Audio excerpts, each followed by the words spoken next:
Good afternoon, and welcome back to another rendition of the B&H virtual event. So you are tuned into Cinematic Weddings with Constant Light. And for that, we welcome Sony artist of imagery, Mr. Scott Robert Lim. Scott, it's great to see you. I think every time I see you, you're surrounded by 50 maniacal fans of yours on the trade show floor. It's a little weird to see you, and it's like quiet and no one's like jumping on top. Yeah, you may see my daughters walking around or something. They don't even, I got no respect for them. I try to tell them, hey, there's people out there that like me. No way, Dad. You're a celebrity. And look, I will say this for those of you who are not familiar with Scott's work, there are very few people that balance available light with either constant strobe, no matter what you're using. Nobody balances artificial light with available light better than you, Scott. I always say I look at your images and I can't tell how Yeah. what you use. I'm like, and I'll sit there and I'm looking at catch lights and I'm looking at shadows and light fall off, and you're a master of what you do. So it's great to have you on, always on here. Huge thank you to obviously our host for today's event, Sony, and to all of our viewers out there. I welcome you and implore you to get those questions in. If you guys do have any questions, Yes, get them in.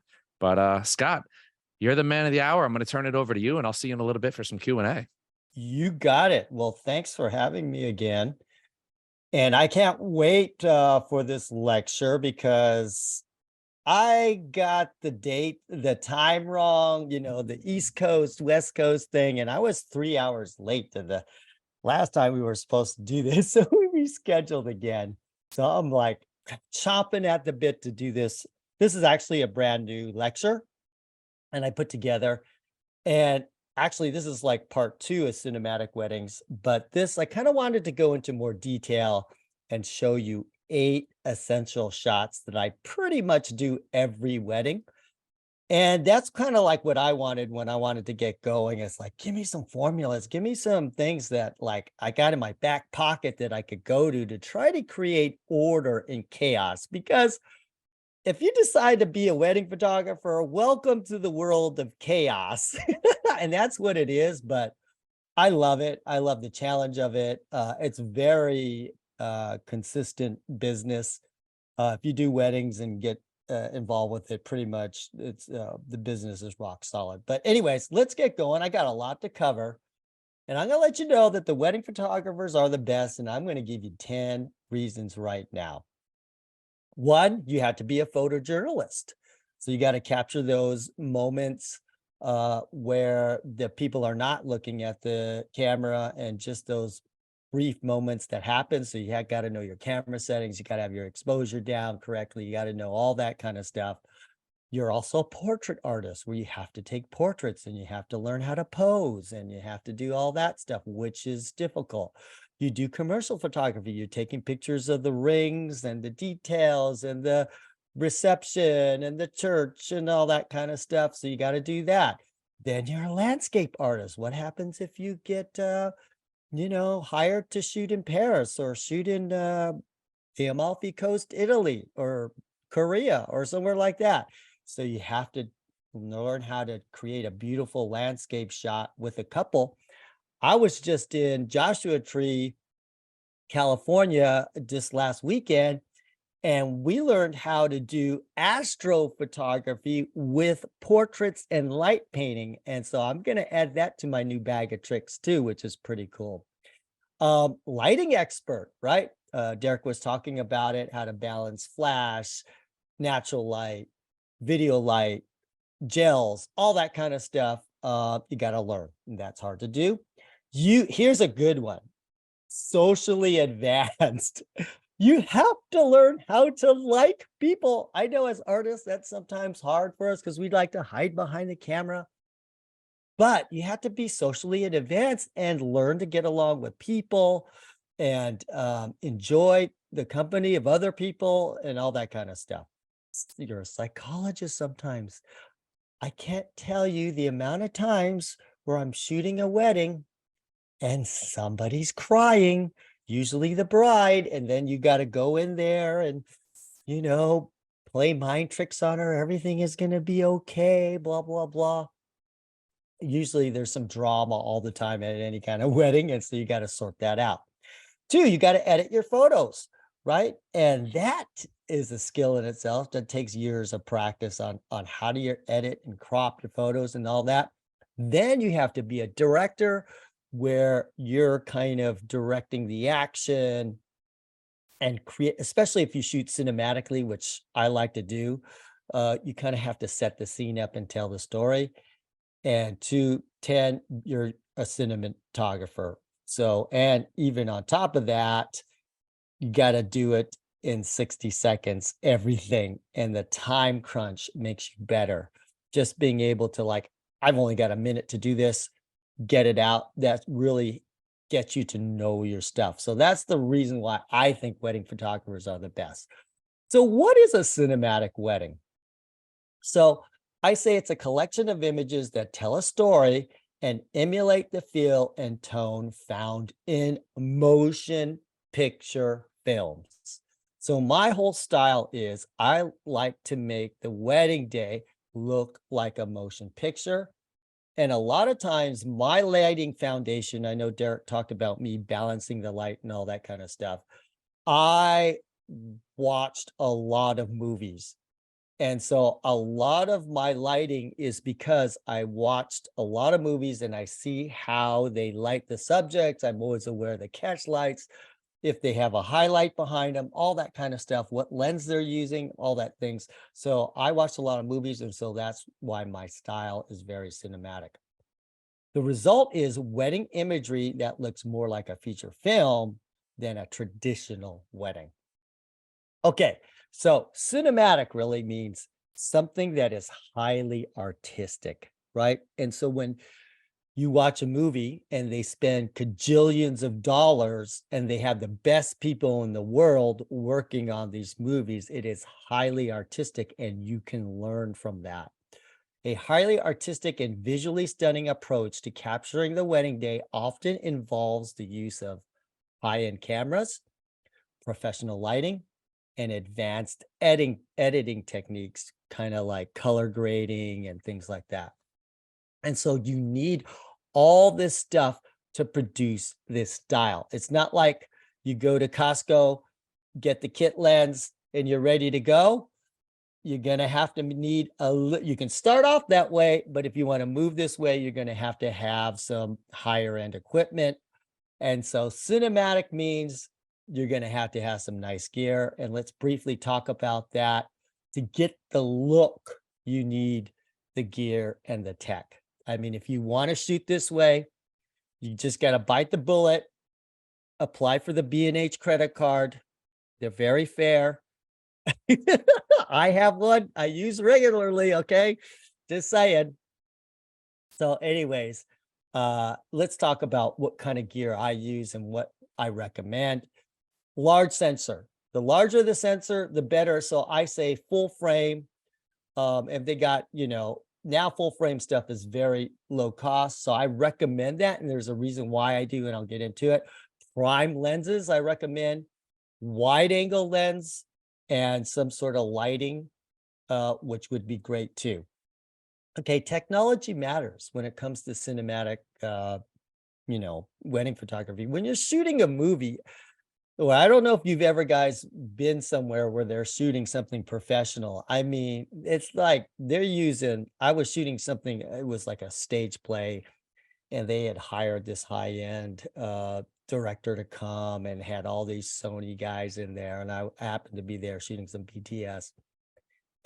Each camera was like probably $100,000 and they have 4 of them. Okay. So, I mean, I don't expect you to spend that much, but bust out a few $1,000s. I think, you can be good. First, what is cool now is if you don't have eye focus in your camera, I mean, come on, this makes it so easy to do this type of thing. Having eye focus is huge. And the newer images, you can put the ISO up way up and still have quality images to work with. And so that's the new technology.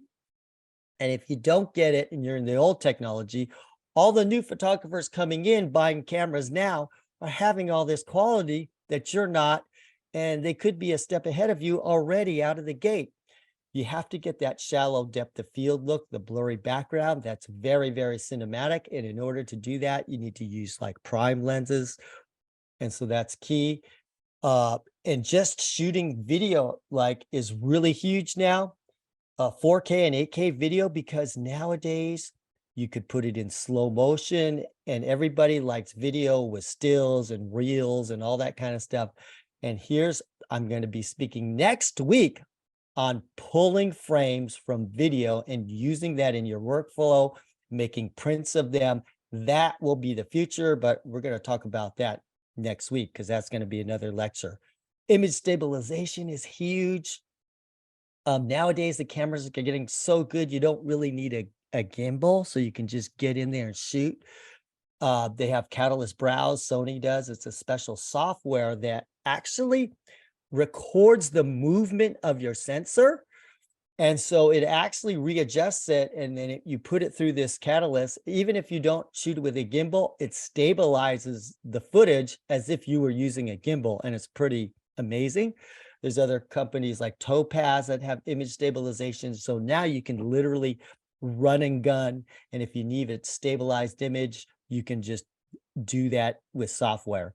You need a powerful constant light. I recommend something that has 9,000 lumens. I use Stella Pros.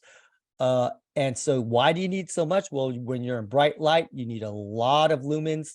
The typical video light is about 1,000 or 2,000 lumens. So you got to get something that's pretty high end that will allow you to get those lighting effects with constant light in bright light. Prime lenses, like I use a lot of 24 millimeter, 50 millimeter, 85 millimeter, even 135 millimeter, 1.8 or lower. You need wide angle lenses to show an establishing shot, which looks great to show where you are. Your 24-70 2.8 is an amazing lens that you can go a long way with. If you just had that lens, you probably could shoot a whole wedding with that. And a 70-200 is nice too. And if you're a hybrid creator going forward, that's what the world is going to, video and stills. That's why you need all this type of higher end stuff that shoots 4K, 8K, automatically focuses on the eye and stuff like that. Okay, so here's a reason why. Take a look at this shot. What do you think? I say there's no way I could use flash on this shot. Why? Well, you always set your background first. So what's in the background are those little tiny, I don't know if you've seen those little light tubes before, but they don't let out very much light at all. And so if I'm setting my background to those light sticks, my ISO is way, way high. That means because those little light sticks let out a tiny, tiny, tiny, tiny bit of light, the amount of light on my subject has also be tiny, tiny, tiny, and you have to match. So the light in the background, the strength of the light in the background has to match the strength of the light on your subjects. And if you were to use a flash here, flash is way, way, way too powerful. So that light would be so powerful that if you set the exposure on the subject, the background would be too dark and you wouldn't even see those little light sticks. I shot this at 8,000 ISO. So imagine the type of light that you would need, just a little bit. Why not use a stronger light and lower the ISO? Well, if I do that, I make the background dark. Yeah, the subject will be perfectly exposed, but the background will be completely dark if I used a flash. So that's why a flash does not work, because a video light allows you to go way, way, way, way, way down, right? And so if you were to do the equivalent flash power, you might be at 1/500th flash power, 1/1000th flash power. It doesn't even go down to that. Like, you're lucky if your flash goes down to 1/28th power, right? But this is way, way, way, way lower. And so that's why I'm shooting with a 24mm 1.4 lens. So sometimes you need video light to give you that cinematic look when you're shooting a wedding, because you're going to shoot in all different types. Here's another one, 8,000 ISO. Why? Because I had to expose the background. My little video light cannot light up those buildings and that Long Island, uh, overpass thing. There's no way that I could light that up. So I had to get that in camera, and I had to set my ISO to 8,000 for it to be seen. And then I have to match whatever light is emitting in my background. I have to add that light on my subjects, and it's just a teeny weeny little bit of light.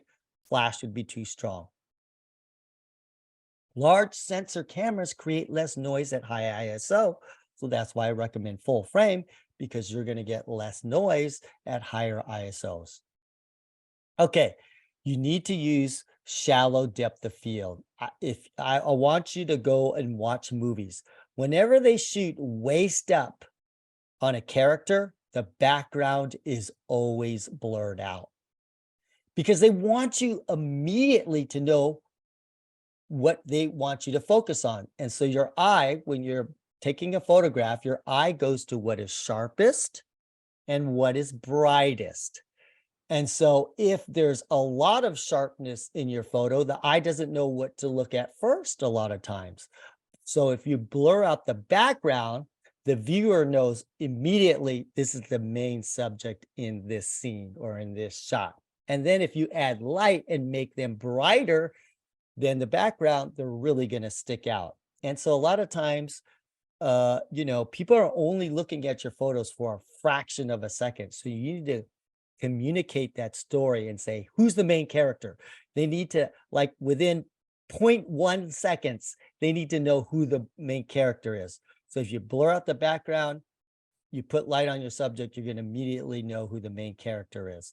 So that's using prime lenses to do that, like f1.8 or lower. And the larger the sensor is, the more blurry the background effect that you can get too. So that's another reason why I say use a full frame sensor. Okay, so look at this. This is on top of the Sony building, had special access to shoot on top of there, which is amazing location, blurred out that background, gave it that cinematic feel to it. And then when you watch the movies, you're always going to see that type of look. Also, you can, what I call, create a blurry sandwich, where if you have a shallow depth of field, you're using a low f-stop, you could have a blurry foreground, sharp in the middle on your subject, and blurry in the background. That is, I love doing that technique. That's called creating a blurry sandwich. Okay, I made up that term myself, so that's going to be my legacy. Create a blurry sandwich. Try to do that with a lot of your shots. Shoot through something, have something in the foreground, use a shallow depth of field. It sets up your subject. Okay, here's another thing. I'm shooting through these little plants on the ground that have yellow through them, which adds color. And then, so here's another example of a blurry sandwich. And so these are general techniques that I like to do. And then I'm using the veil, putting in front of that lens. Sometimes you can put the veil on top of your camera and shoot that way too. So there's like a tunnel effect. And I do that a lot too. But creating that blurry sandwich, having something in front really works well. Okay. So here's another thing you can start to do, which I will talk next week on and give the details on how I do this, is pulling frames. That's the new future. I'm shooting this at 4K. This is a pull frame. And I had them twirling around, and I had that perfect hairspray coming out. Look, just pulled one of the frames, get that shot. I could basically print this photo pretty much any size too, because technology is getting so good. But we'll talk about this later. Here's another pulled frame that I can do. Definitely worth it for Instagram, all that kind of stuff. Reels, you definitely can do it. And this is the future, folks. Pretty soon, you'll be shooting weddings. You'll just be taking video for everything, having a constant light, and then just pulling a frame when you need it. I'm going to tell you right now, I'm going to predict the future 5 years from now. It's going to be video first, stills second. Because if you shoot in 8K, right, probably 5 years from now, everything is going to be pretty much 8K. One frame of an 8K video is 32 megapixels. I have an A7 IV, and that's only 24 megapixels on a still. So, technology is that it's going to be there. And I'm going to talk about it a little bit next week. So I'm not going to spend too much on this because next week I'm going to have a whole lecture on that. Okay. So, all right, cinematic lighting tools. Either you have great natural light, you know what open shade is, or you have constant light. These are your cinematic tools. Okay. You have to understand where good natural light is, open shade, and constant light. Cinematic lighting means stills and video look identical. Movies do not use flash. Okay. There's no flash in the movies, not unless it's like they're shooting paparazzi and they want the flashes to fire on the cameras. But general, they don't, for scenes, they don't use it. The only lighting that constant light can't accomplish are the shots that are least cinematic. So to me, when you're using a flash, those shots are the least cinematic.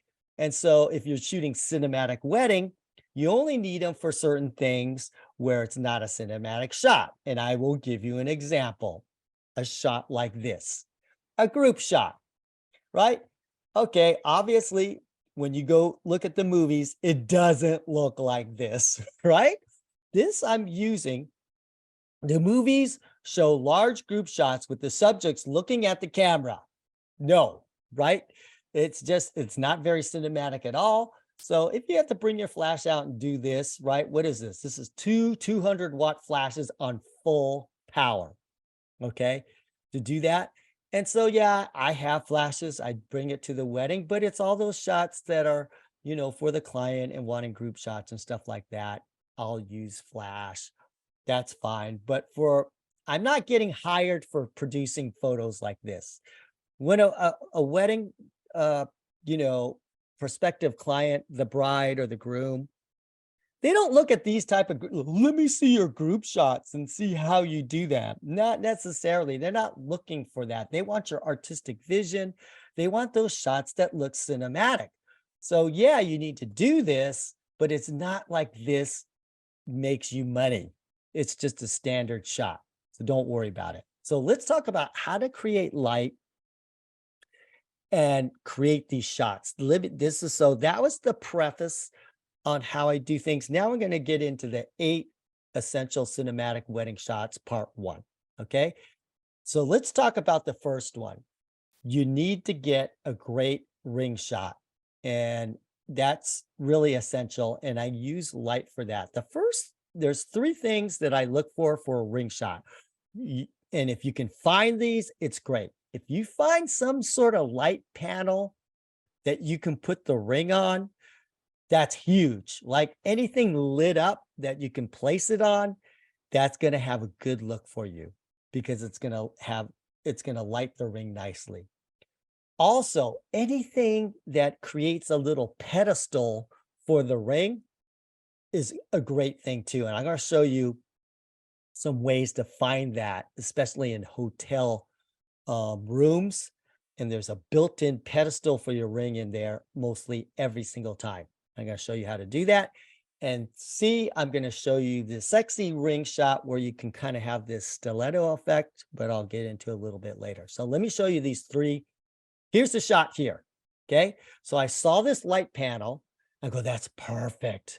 And it had this little light coming through there. And then I put the light on top because I want the light to go through the diamond. So I need that light slightly behind the ring and to give it that little shimmer and shine and get that light coming back through the diamond so it will have certain brilliance to it.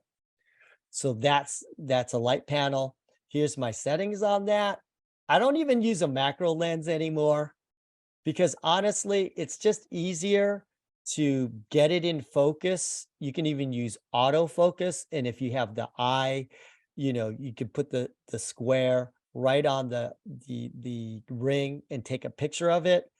That because the further you are away from your subject, in this case, your subject is the ring, the easier it is to focus. And so a lot of times and then I just crop in. So I don't even bring a macro lens anymore. It's just easier to shoot it with your regular lens and then crop in. And you can put it at 2.8. Okay, so here's a light panel. This is actually using a video light. So I had a video light and I used that for my panel underneath, and then I put the ring on top of it and shot it that way. Then a pedestal. You can find certain things. I was shooting a wedding at a winery, so obviously they had all these corks around. And so I go, oh, okay, perfect pedestal. Let me put the diamond rings on that.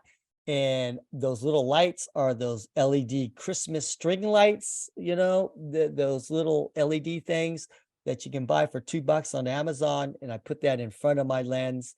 And then I had a video light on top of it to get that light on there to make it look that way. And I'm just shooting, the ring from different angles, right? A lot of times you can use the box that the rings are in as your pedestal, and that works well. And you can do it that way. But here's what I love doing is the nightstand lamps in the hotel. A lot of times they're kind of fancy and they're perfect pedestals to put your rings on to give you that different look. And then you can just find little objects around your place that you're at. If you can find different things around the area to put the ring on top of, to do it. And this stiletto is you can always kill two birds in one stone. You kind of show the shoes, but then also put the rings around the heel. And that's also another shot, but I'm always using video light for these shots. Always. I'm just not shooting it to give it that kind of commercial. This is when you're kind of like a commercial photographer and setting up the lighting. Instead of a subject, you're using a ring and setting it up. Okay, so that's the stiletto ring. Okay, that's one. Okay, that's number one. Number two is what I call the slit shot. And so what you do is you find an area, especially in a hotel room where they have curtains by the big sliding door. You can close those curtains down and create a strip box from them. And then you have very controlled light to give you some very dramatic effects, especially with the groom. I do this a lot. I'll narrow that light down. Close curtain for skinny side light creates dramatic shadows. And so as long as you put the nose towards the light, you can get this effect. And I do it all the time. And it creates a nice effect, especially for guys, because guys look stronger with a lot of highlight and shadow. It has a good look for guys. Here, I didn't use a curtain. I just used the front door.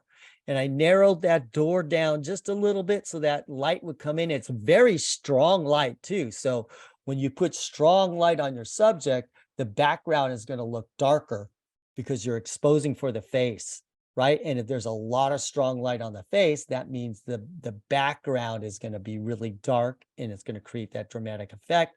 Here, I just had a little video light behind by his hair, the back of his head, to give like two side lights. And I love using this technique. Okay. That's a closed door for the cine light and the video light on the other side. Here's again a curtain. I'm just doing the same thing. And I've kind of got this 50-50 thing where the light is bright on the subject. So therefore the background tends to go black very easily. Okay, I did it here. This is actually the first time that I actually did it. I was in Florida doing a wedding and I was like, oh man, there's so much light bouncing around here. We got to lower that. So I took the curtain. I just went all the way down to just a little bit of light on her. And then I just discovered this technique way back in, I don't know, I shot this in 2008 or something like that. I can't remember, but and I still do it to this day and it always works. Here I just did it last year. This is in Canada. Just see the curtain, just pulled that down to create that narrow little light. And I just pretend to have them put their shoe on. It's a great shot. It's like winner. This shot is a winner. It's easy to do. You find your open, sliding door, control the light with the curtain, boom. Okay, you can also showed you this shot before. You can shoot through a door. So you could have a door, shoot through it, put your subject on the other side. Now, you don't know this, but there's an assistant on the other side of the door holding a video light, lighting my subject because that room was completely dark. So you can do the same thing, shoot through a little crack or a little door. And if there's no light back there, you can light up your subject to get that look. I also do this technique with the dress. So if I could hang the dress somewhere and I can shoot it through two closed doors, it's doing the same effect. And on the left-hand picture here, see that shadow on there? That shadow was caused by, I think it was either a flash. I lit it with a flash or a video light, and to create that shadow effect on it, it's probably a flash to do that, just to have that shadow effect on it. Okay, so that's the second one. Here's the third one, what to do on a pre-wedding. This works every single time is you find a large window as a light source and you backlight your subject. You put the light behind the subject. You don't use any kind of light at all. So that strong light coming from behind the subject gives you that cinematic look. And so I'll do examples of it, right? So did this way back 10 years ago. I hung the dress and I had the subject walk over there to interact with the dress, give that slight silhouette. I like it. I don't like it all silhouette. So I was like, I want to do an almost silhouette. And this is where mirrorless comes into play because you can see your exposure before you shoot it. You could dial in, you could get it to a silhouette and then dial it back to open more light. So you get that partial silhouette look, which I like. And it's very fast to do with mirrorless. And so here I'm having them look at the dress this way, then I'm turning it around as she's dressed using that same window. And I set this all up, directed it. And see, look at the grandmother on the left, right? She's the same person because years later, like I guess 8 years later, I took that, there she is there on the right. That's her sister. So I had the privilege of shooting the sisters, which was great. Okay, anyways, learned that technique way back 10 years ago. Been still doing it today. This is recent going into Cabo. I just find a large backlight area and create that scene. Something you can do all the time. All right, here I did it here. This is not any kind of fancy hotel room or anything. This is just your basic hotel room. They didn't even have a sliding door, I don't think. They just had a large window, put the curtains across, and you kind of overexpose it. But what it does, it creates a contrast in lighting, which looks really nice. And then you can have them interacting there, which has a great cinematic look and just mostly backlight here. Here, it's kind of like a first look. We couldn't go outside, so I just had them indoors and just pulled the curtains, overexposed it. It has a great look to it. Same thing here, just overexposed it. It was cloudy. This is in Canada, right? So,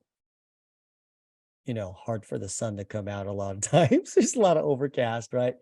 And so use that to advantage. It makes a beautiful softbox, those windows, and you can create these nice looks to it.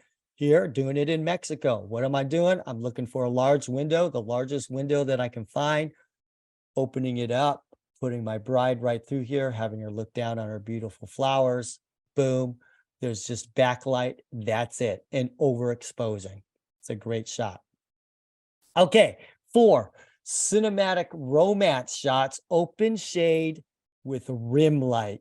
And optional, you can add a video light on top of it. Okay, so this is a great shot that I use all the time. especially for romantics between the bride and the groom. So what I do is, first of all, what is open shade? You got to learn what open shade is with rim light and how to create it.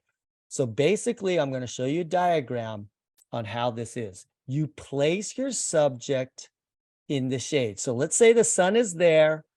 This house is going to create some shade, but you placed your subject so the head is just peeking through that shade, so it lights up and creates a halo on your subject and gives you that backlight, and you use the sun to do it because the sun is very strong. But because they're in the shade, the sky in front of them is brighter, a lot brighter than the shade, and that's your main light source. So people think that the direct sun has to be your light source. No, it doesn't. If you put your subject in the shade, just the sky is your light source. So if you can put your subject in the shade and they can see open sky, then that is what they call open shade, right? And that can create amazing catch light. So let's demonstrate that. So that sun is actually comes back and creates a beautiful catch light if your subject is in the shade. So here it is. This is an example of that. This is no light at all. This is just the backlight from the sun. And if I zoom in real close, it creates that beautiful catch light. And so when you see a long catch light like that, that's usually the sky, the open sky that she's looking towards. So let's zoom into that eye, and you can see me right in the middle. But what is creating that catch light? It's the sky. It's not direct sun. It's the sky. And you can see that she's in shade, which makes it darker. So that's what open shade is. If you can look for that, you can create some beautiful romantics. And it's best when the sun is low. Okay. So the lower the sun, the more shadow it creates on the earth. So there's more shade to find, and it's perfect for lighting the sky in front. Okay, so here's the thing. This is mostly backlit, right? And so the more it is backlit, the less contrast you're going to have on your subjects. And it's going to, which is a cool look. Look, so this is just all backlight only. I kind of diffused it through the veil, and it has this very soft look to it, which is cool. But I'm going to show you the same technique if you want a little bit more detail, what you can do. So the greater the backlight, the lower the contrast, image contrast. And sometimes there's so much backlight that you're losing a lot of detail in the subject. Well, how do you correct that? I'm going to show you right now. So here's a similar situation. You have a backlight here, right? And you can see in her eyes that she's looking and getting the catch light from the sky in front of her, but that sun is behind, creating that beautiful rim light around them.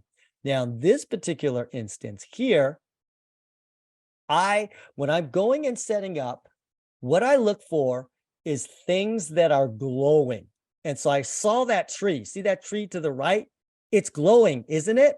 Well, if that tree is glowing and I put my subjects in the same position, then the sun is going to make my subjects glow. So if you find glow, just look for the glow, put your subjects in the same position, kind of like that tree, and let them backlight, and then you're going to get that glow. You just got to make sure that there's you see a shadow of the heads on the ground. That means the sun is hitting it, right? So how do you create a shadow? There has to be sun on your subjects to create a shadow. So you just make sure that you see two heads, two shadows. You put them in the shade, but then you look for a hot spot on the ground and put their head right in to create a shadow on the hot spot on the ground, and you'll get a beautiful glow like this. So now I set it like this, and it doesn't look like it, but there's a little video light on my subjects to create more detail, to give you that cinematic look. So even though it doesn't look like it, there's video light on my subjects to just pop it with a little bit of light so I could see more detail, and so their face is not completely blown out. Okay, video light to increase sharpness and contrast. But you can control that. It just depends. But you have to know what kind of look you want. Okay. Did the same thing here. There's strong, even though this is in Chicago, this is strong backlight, did the same thing there in the shade. They got a beautiful halo around them. And then I'm adding a video light. This one I happen to be putting through a softbox through my subjects. That's why it looks really soft here. So I'm adding video light with the backlight. Here, there's some backlight here, but I didn't have to add the backlight because in front of them, there's a wall. See that wall behind them and the color of it? Well, that was in front of them acting as a huge reflector. So I just used the sun that's lighting them from behind. And then in front of them was a wall that was light gray. And I just used that as a reflector to push light back into my subject. I didn't need to set any lighting at all, but I still did that effect. Okay, number 5, cinematic group shots. How do you take group shots, but have a cinematic feel where you can make them act and do things? You have to have a large open shade area. You use open shade lighting, but you need a vast area of shade. Okay, so let me explain. Here it is, right? The sun is setting on the other side, vast area of shade, and look how evenly it lights everybody up, right? So you don't need to add any light. You can have them act, you can have them run. You don't have to worry about flash on your camera or anything because it's going to give you beautiful light, which I use for very large groups. Okay, same thing here. That was just a couple of years ago. This was like, again, 2013, two years ago, 10 years ago, but I'm looking for open shade. I'm looking for a vast area of shade where it creates very even lighting. And then you can do a large group shot. Here's another large group. This is in a courtyard. Okay. So it's courtyard kind of producing this large shade area where the sun was behind them. I didn't even have to light them at all. I just put them all there. I didn't use any kind of flash. Very large group. This is in Mexico. Boom. Took the shot. No lighting at all. Gives me even lighting on everybody. Same thing here. This is a little courtyard, but they had these 2 doors. I just placed my subjects there. The open shade lighting from above is coming, evenly lighting everybody. It looks very natural. It looks very cinematic. You could roll video, you could do stills, whatever. The lighting is perfect. So that's key. Now look at this. This is a perfect situation. The sun is setting behind them. And you see that nice little rim light around everybody that separates them? That is perfect. You expose for that. And if you wanted more rim light, you can overexpose it a little bit more. It's just up to you on how you want to shoot it. And then because it's open shade, I was literally using my 135 1.8 lens. I was way far away. I was like maybe 100 feet away. And so I can't light. And so it's hard to light them with any kind of flash or whatever. It's not going to look natural. So I just use the open shade technique to create group shots that look natural like that. Okay. Number 6, we got 2 more, then we can have some question and answers. So anyways, we got 3 more techniques. I hope you're liking this. So, we'd love to hear questions, comments, whatever. How to take the epic landscape. For example, this is in Banff, Canada, where the mountains are absolutely beautiful. So if you get hired to go shoot in an epic place where there's beautiful landscapes, you have to have the landscape in the photo. You can't blow it out or anything like that. So it's important to learn how to do this. And I use this with what I call direct sunlight. And the exposures on the subject and the background have to match in order to do this. And let me explain. Here I am on the Amalfi Coast. If I don't, they hired me. They flew me in. They paid me a lot of money to shoot this elopement of them in Italy. And her dream was to have her wedding in the Amalfi Coast. So you bet I better take a picture of the Amalfi Coast. Okay. So this is how I did it. No lighting or whatever. But if you notice that the sun is in the sky and it's so far away that when you use direct sunlight, the exposure on the subjects, because I put them directly in the sun, nose to the light, by the way, is the exact same exposure over here, right? And I'm using the direct sun as my light source. So if I expose for the background, it's going to be exactly the same exposure on my subject, or vice versa. If I expose for the sun that's on my subject, it's the exact same exposure on the beautiful landscape behind. So therefore, I get everything. I get the clouds, I get the landscape, I get them, no lighting used at all, and you use direct sunlight to capture it all. Okay, subject exposure, background exposure is the same. Same thing here, I'm in Banff. So what do? The sun is shining up those 10,000-foot mountains from behind, but the sun is so far away that it's the same strength on my subjects. So no lighting, no nothing. I just have them run through my frame. This is actually, again, a video still that I pulled.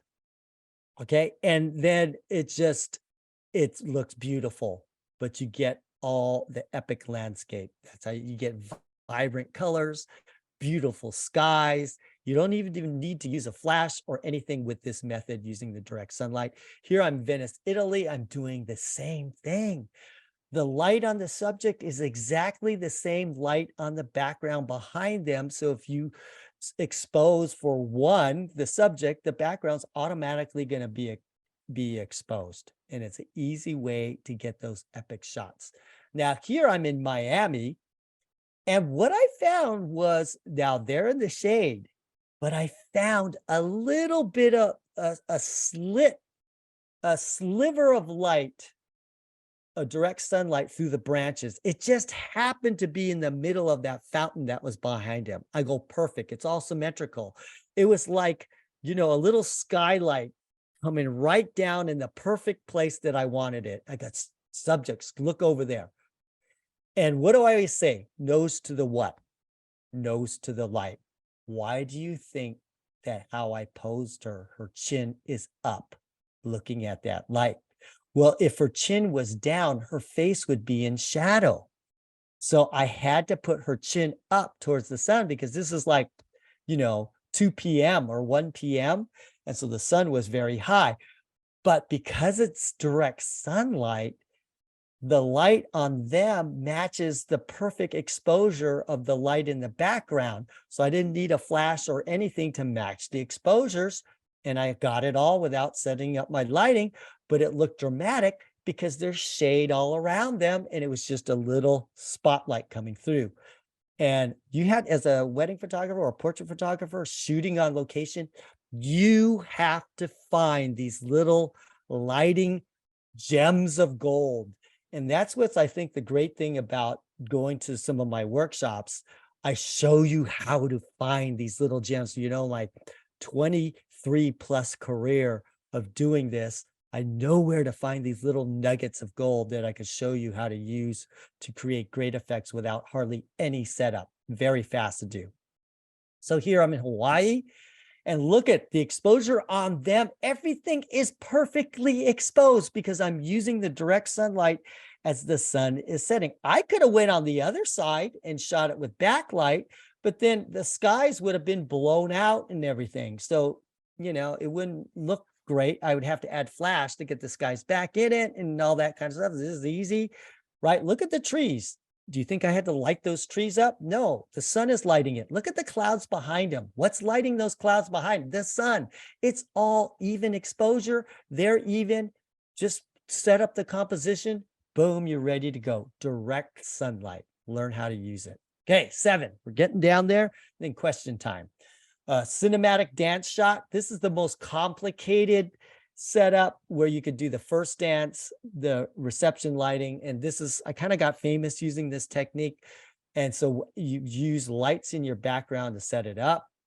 So here I am. You determine the direction of where you want to shoot. And I'm always looking for lights.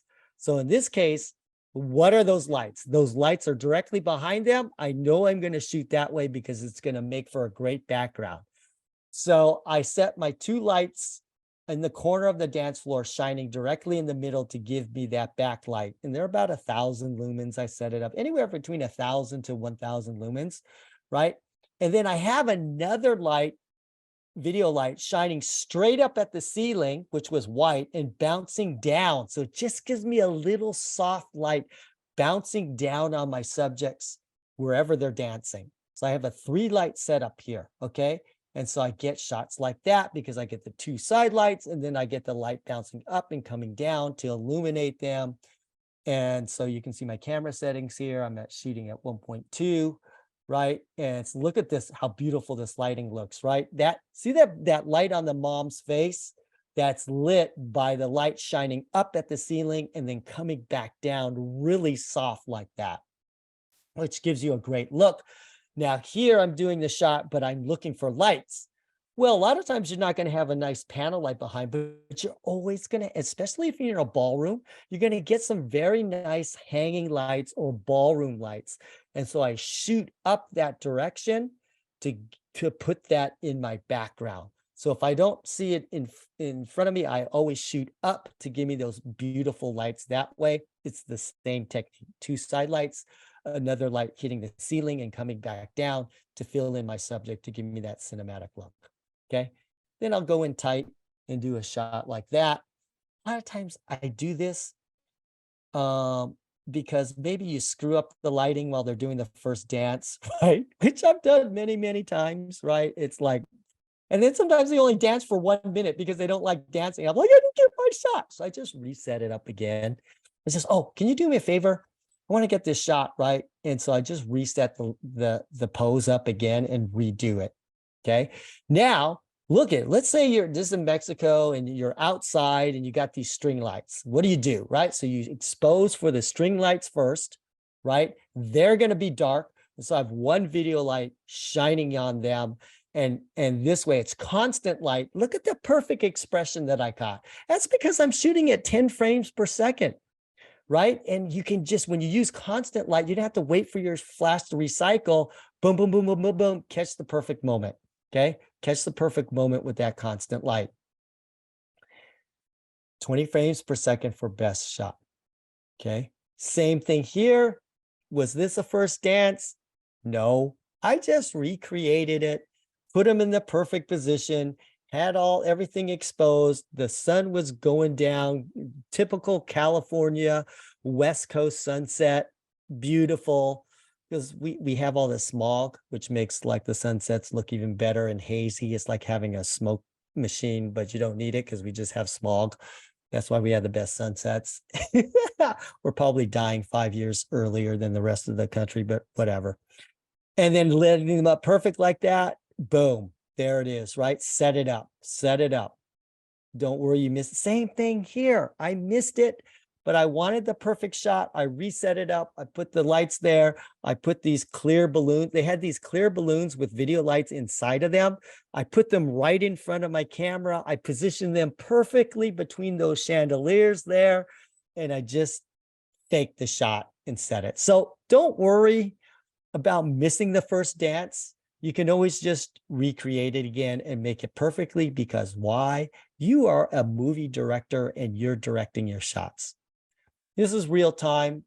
And I'm using that backlight again, and they're moving and it has that cinematic feel. 2 backlights there. And I think I might have an on-camera flash firing a little bit. I usually put the on-camera flash. I usually put it straight up if there's a ceiling, so it can bounce up at the ceiling and come down. This is outdoors. So I just put the flash directly at the subject and put it at a super low power, maybe even 1/64th power, 1/34th power, just so you want to give a little bit of light on the face. That's it. Okay. And here's the cinematic cake shot. Look how beautifully they're lit, right? And I do this all the time, and I use constant light. And so I just take my video light and I put it through a 33-inch umbrella. And that's literally like an open, that's like a window wherever I want to go and create window light. That's what that's creating. And so here it is, crappy lighting on the cake. And so I have to light it up, and it's all even indoor lighting. Looks terrible. I just bring my video light in through and I stick an umbrella through it to give me some soft light to look like it's window lit. Looks absolutely beautiful. I'm doing the same thing here. This is in Hawaii. I'm using that green light from behind. I'm doing the same thing here in Chicago. Look how beautiful that cake looks, right? And just taking that light, that video light on the left-hand side, see that? So I could create a slight highlight and shadow on the cake to give it dimension. Cinematic, baby. Looks so cinematic. Okay. And then I just do the same thing when they're cutting the cake, and you're all set up. It looks great. And this is why I look like using video like for the cake cutting, because you never know what's going to happen. And I can't wait for my flash to recycle. I just want to shoot at 20 frames per second because you never know when this might happen. And so if I wasn't at 20 frames per second, and if I wasn't using constant light, I wouldn't have caught it. And so, you will be ready for anything that happens using constant light. And it's just a simple video light through an umbrella. You can get that look. Okay. So, I want to end with this is you want to capture stories, not portraits. Okay. That's what you want to do. And a story is like a document, when a person looks at the camera, it is now a portrait and not a story. So most of my wedding photography are subjects not looking at the camera, but beautifully lit.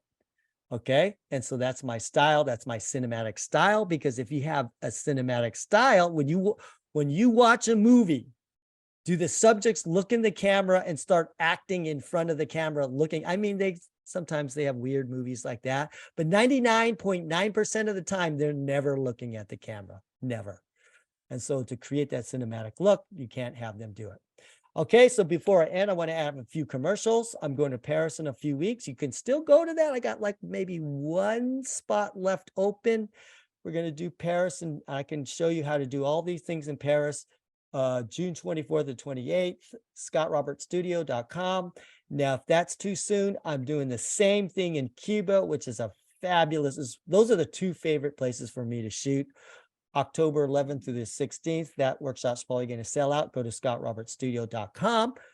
But guess what? B&H and Sony just approved. I'm going to do a Central Park shoot. First, I'm going to come to B&H and I'm going to do a lecture in their event space, which is, I think it's a lunchroom now, but don't worry, they're going to convert it for us. They're going to have seating and everything for us. And I'm going to lecture for a few hours on composition. And then we're going to go over to the Central Park and go shoot it. And then guess what? It's free. So it's worth it to fly into New York. You want to go to New York City anyways. It's one of the best places, favorite places for me to shoot. It's going to be July 11th. I don't even know if we had the sign up for it yet, but anyways, it's going to be there. Okay. So let's go over the summary here. And then if we have time for a couple questions, we could do that. And then we'll take it from there. Okay. Ring shot, right? There's the light panel, pedestal, and the stiletto shot. The slit shot, light through a slit or shoot through slit. Cinematic pre-wedding. I love to use the window or the sliding door with backlight. Very diffuse light works well. Cinematic romance shot. You look for open shade with rim light on it. And it's your call whether you want to add video light. If you add video light on the subject, you're getting a bit more contrast and a bit more detail. Sometimes that backlight is so strong, it's literally blowing everything out and you don't have any detail. It looks highly artistic, but if you want more detail, then you're going to have to add video light back on them or a flash. Cinematic group shots, you look for open shade. If you want the epic landscape, you must match exposures, the sun in the background and the sun on the subject. So you use direct sunlight for that. Cinematic dance shot, you can use video lights for that. Two in the corner, shining back in the middle of the dance floor as backlight, and one light shining up at the ceiling and down for some very soft light. Then the cinematic Kate shot, use a video light through an umbrella, you're set to go. Okay, so that's the summary. Oops. And I think if you want to take control back, B&H, Danny, or Derek, go right ahead. Yes. Well, Not unless they have questions, and then I can refer back to certain slides. yes. When we will invite you all to get your questions in. No lunch, unfortunately, on Scott. It's coming up. Lunch will not be served. You got to bring your own lunch. We can provide the lunchroom. You got to provide the lunch. But yes, we will get that up on the website shortly, probably within the next couple of days for those of you who are going to be looking for that on the B&H website. And keep an eye on that website. We're always adding new things. So make sure you guys bookmark that and check back and check out our YouTube page at B&H Event Space. But we're going to get the questions started here, Scott. I want to know, what was the hardest thing for you in switching from strobes to continuous light? What to do with that? Kind of those shots where you have high noon shots, like, when you have the wedding and the sun is directly on top of the subject, and that can be difficult to manage sometimes because you get that, what they call raccoon eyes. And so now I just look for shade everywhere I can go. Use open shade technique, so I don't have to really battle that aspect of it. And you could actually use a simple reflector too, if it's like, doing a flash, and that's kind of complicated, and those video lights are super expensive. You could also just use a reflector to push light back into the subject if the light is behind the subject. But generally in those like very difficult lighting situations, I'm always looking for shade. And that's what I'll recommend to my clients, is like, if they happen to be like, let's say the wedding starts at 11 and then, it ends at 12 and you got to go out and shoot the bridals. It's like, hey, we need to find some shaded areas. Well, you jumped on one of the questions that was already here from Vinette joining us on YouTube, asking, do you use a reflector towards the subject when shooting open shade? Yeah, definitely. I mean, especially if you're using video too. And so if you want your stills to look like the video that's been taken, because if you use a flash, it's not going to look the same. So you just use a reflector, because that's what they do in the movies. I happen to go to these huge Sony events where they have their professional people who set up movie scenes. They pay hundreds of thousands of dollars to set up a set for us. And I'm always talking to them and what they're using. And a lot of times they just use these huge reflectors to push light back onto the subject.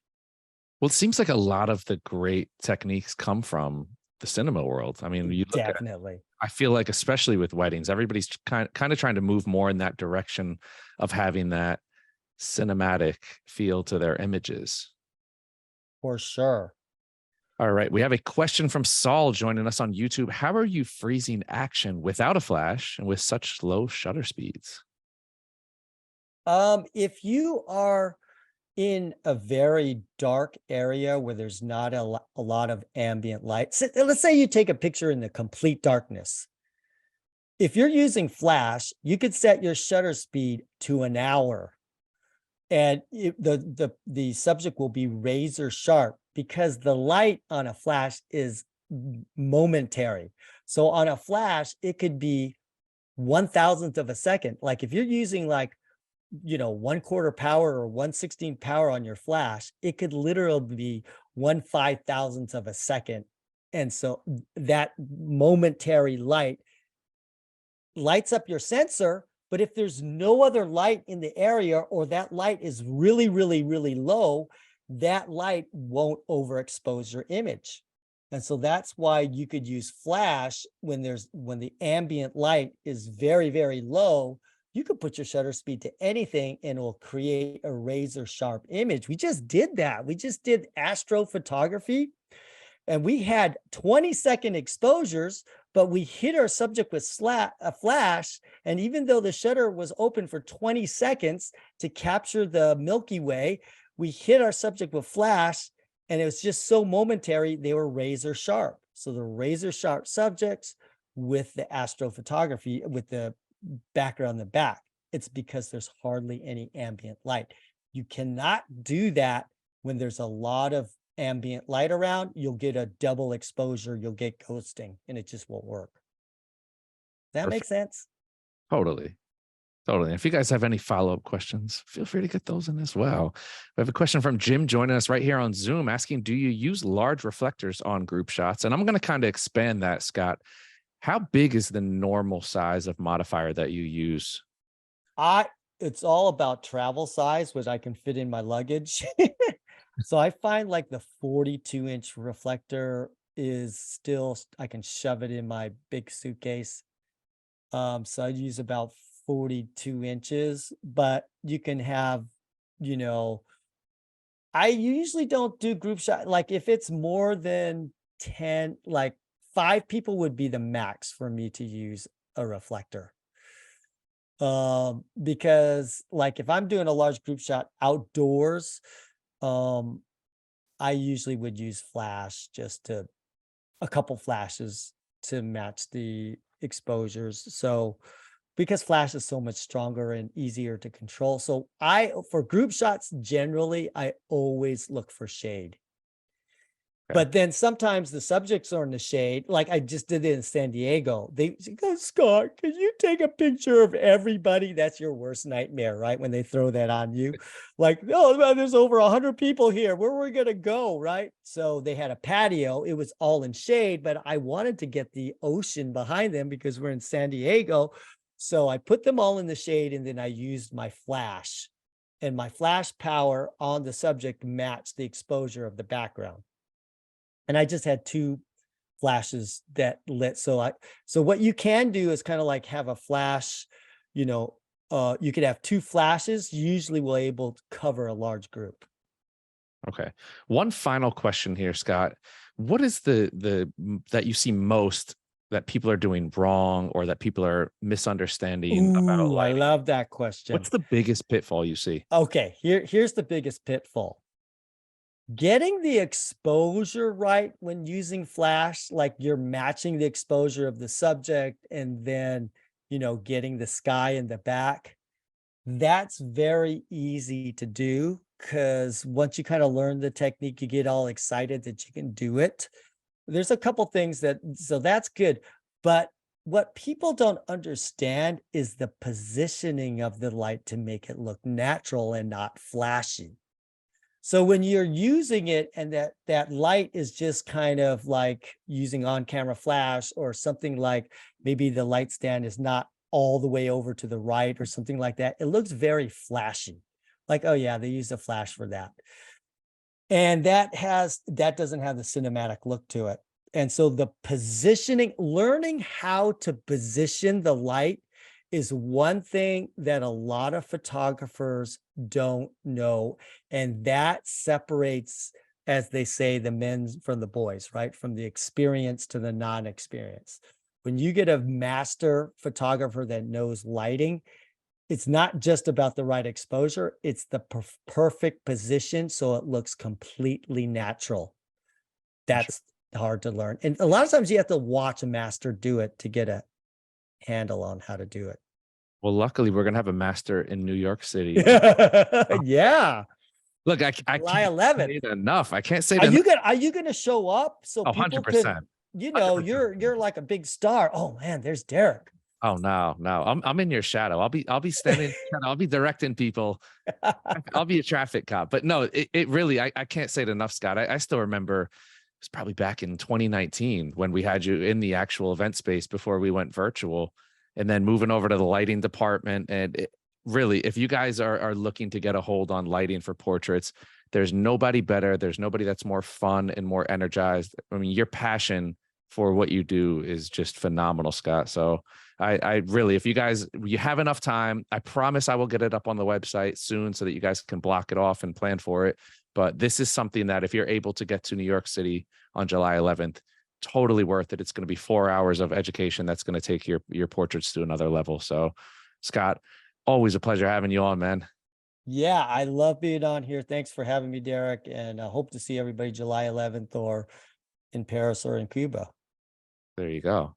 We should do a little B&H excursion out there one day. I know. Get you out there. We got to get out. Yeah, get out of New York. New York is for the birds. I want to travel. I want to come with you. Yeah, you got it. All right, there we We'll go. work We'll on see if that. we can make that happen. But for those of you who are not in New York, get to New York. For those of you in the tri-state area, we'd love to see you there July 11th. That's when we'll have Scott back live in person in the event space at the retail store, second floor, 429th Ave in New York City. And then we're moving over to Bethesda Terrace for the second half. So check it out. We'll get it up on the website soon, but that's all we got. Another rendition of the B&H virtual event space in the books for the day. Catch you on next time.